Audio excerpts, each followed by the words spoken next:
Når vi kigger på de barrierer, der er for virksomhedens udvikling i vores område, så er der 3 ting, der fylder noget.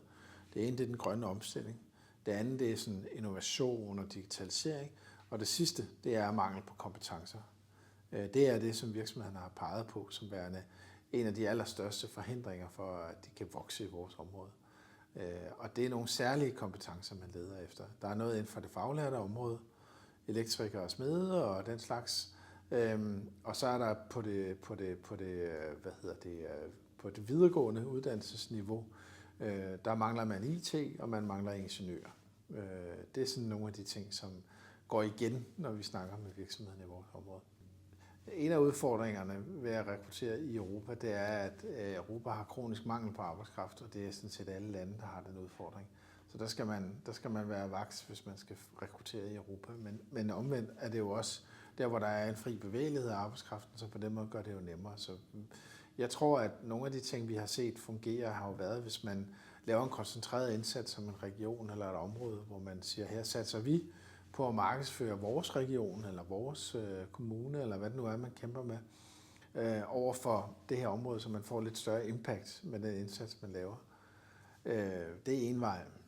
Vi har også set, nogle spøjse eksempler, hvor der var en virksomhed, det var ikke en fra Kolding, men en virksomhed, som havde en ansat fra Rumænien, og så brugte de hendes sprogfærdigheder og evne til at navigere på sociale medier i Rumænien til at rekruttere arbejdskraft, der havde stor succes på den måde. Så det der med at skabe en forbindelse, det er også det, vi tit hører. Der er jo rigtig mange virksomheder, der stadigvæk ansætter på anbefalinger og kontakter, uformelle kontakter, uden det er jobopslag. Så det, at man begynder at få, hvis det i det her tilfælde var tyske medarbejdere ind, så genererer det også en kanal til, at man kan få rekrutteret nogle flere medarbejdere fra samme område. Ja, men der kan være forskellige niveauer på det. Altså man kan sige, politisk kan man nok stadigvæk gøre noget for at lette adgangen for udenlandsk arbejdskraft til Danmark. Det er jo utvivlsomt det, som er nødvendigt, hvis vi skal sørge for, at virksomheden fortsat kan udvikle sig.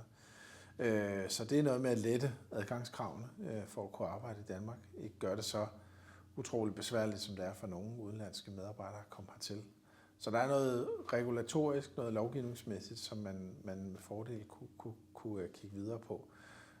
Inden for det samme område, så er der jo også af uforståelige grunde lukket ned for, at vi kan optage. Der er en begrænsning på, hvor mange engelsksprogede uddannelser, der må være i Danmark på det videregående niveau, og det betyder jo så omvendt, at det er en effektiv begrænsning for, hvor mange udenlandske studerende vi kan trække til Danmark. Og det er virkelig i mine øjne en meget ubegavet løsning, man har lavet på tingene her, fordi at det at tiltrække udenlandske studerende, det har altså en positiv effekt for økonomien og for virksomhederne.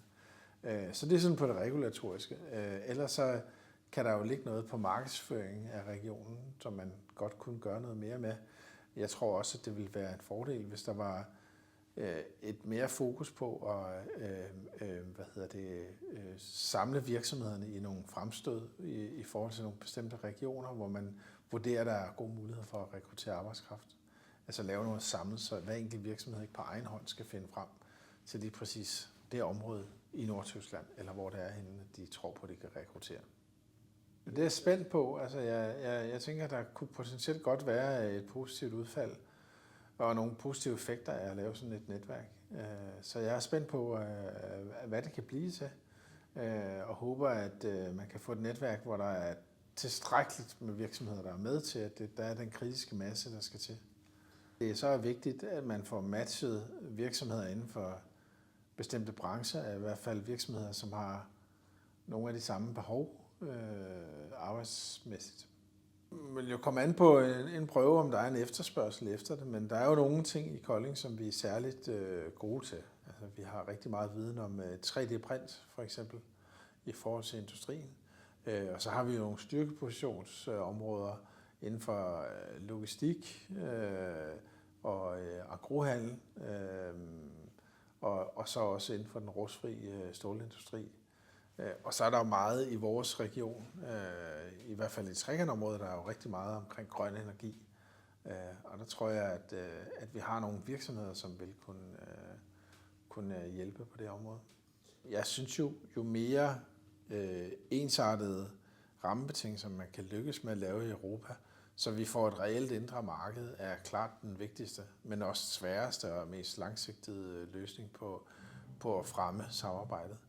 Altså, det skal være ukompliceret at flytte sig som person eller virksomhed på tværs af landegrænsen, hvis vi skal lykkes med at lave regioner, grænseregioner, som fungerer godt. Jamen altså, Business Kolding er jo til for virksomhedens skyld. Altså, vi håber og ønsker jo, at vi kan hjælpe virksomheden til at blive udfordret og inspireret til at skabe vækst og udvikling i vores område. Og det gælder jo inden for alle grene. Når vi kigger på en virksomhed, så prøver vi at se, hvad er det for nogle behov, I har. Ikke hvad vores behov er, fordi det er ikke så relevant, men hvad er virksomhedens behov? Og er der noget i vores system, eller noget i vores kendskab til, hvad man kan gribe fat i, som måske kan inspirere og udvikle og understøtte deres vækstmuligheder. Og der møder vi jo tit den her udfordring med, at de mangler arbejdskraft. Og det er også noget, hvor vi selvfølgelig altid kan henvise til et jobcenter, men vi kan også godt hjælpe med at henvende til andre aktører, som kan understøtte, at man kan finde nogen. Og så kan vi gå ind og udfordre på, om kan man organisere virksomheden anderledes, så manglen på arbejdskraft kan afhjælpes i hvert fald for en periode. Så vi vil gerne være tæt på og lære virksomheden at kende, og det er meget velkomment, at de kommer herned, også med deres rekrutteringsudfordringer. Mange tak.